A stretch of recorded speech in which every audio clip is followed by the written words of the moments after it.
আসসালামু আলাইকুম, সবাই কেমন আছেন? আশা করি সকলে অনেক ভালো আছেন। সামনে যে গাড়িটা দেখতে পারতেছেন, নীল কালার গাড়িটা, বিদেশ যাওয়ার আগে এই গাড়িটা আমি চালাইছি।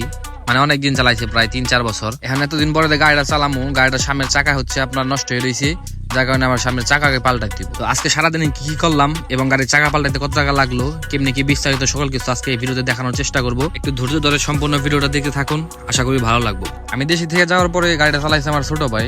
গাড়িটা এখন অনেক সমস্যা হয়ে রয়েছে, সেগুলো আজকে ঠিক করতে হইব। তো মার্কেটে যাই প্রথমে কিছু টাকা উঠাইলাম, কারণ মনে করেন যে পকেটটা এখন খালি রয়েছে। কিছু টাকা উঠাইলে পকেটটা গরম থাকবো, আর দাদার প্রয়োজনীয় জিনিস আছে সবকিছু নেওয়া যাবো আর কি।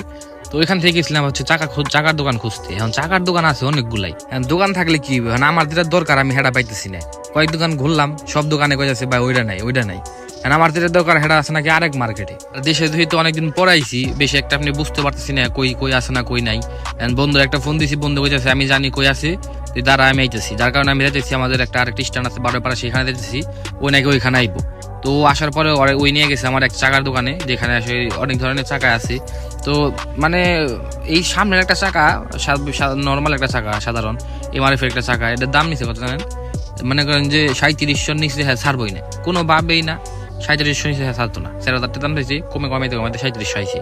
দরকার হলো আরেকটা মোবাইল, কারণ মোবাইল পুরা গেছে একবারে। যাই হোক, আরেকটা জেল লাগছে চাকার ভিতরে ভরার লিগে।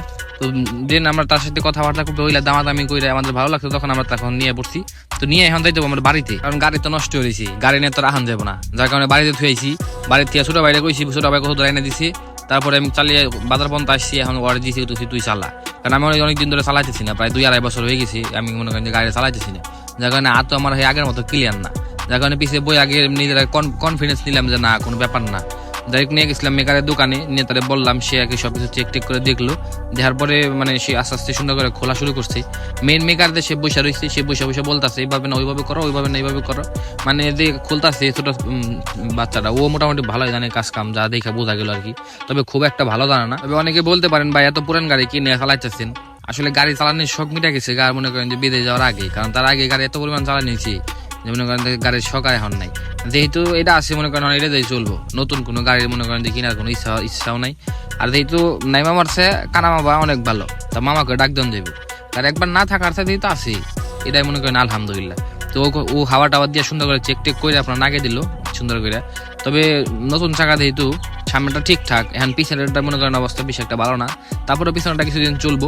তো মোবাইল যেহেতু নিয়ে গেছিলাম, ও আবার সুন্দর করে মোবাইলের ক্যাপটা খুলে মোবাইল ঢুকাইতেছে, আর কইতাছে ভাই আর কি কি করার লাগবো। গাড়ি মোটামুটি সবকিছু ঠিকঠাকই আছে, তবে একটা সার্ভিসিং করতেও করা হবে। তো যাই হোক, গাড়ির কাজ কাম মোটামুটি শেষ, কারণ এখন মোটামুটি তাও যেভাবে আছে এখন চলবো, কোনো সমস্যা নাই। তো আমাদের টোটাল আজকে খরচ গেছে মনে করেন মোবাইল, চাকা আর হলো জেলের ভিতরে সর্বমোট 5000 টাকার মতো খরচ গেছে আর কি।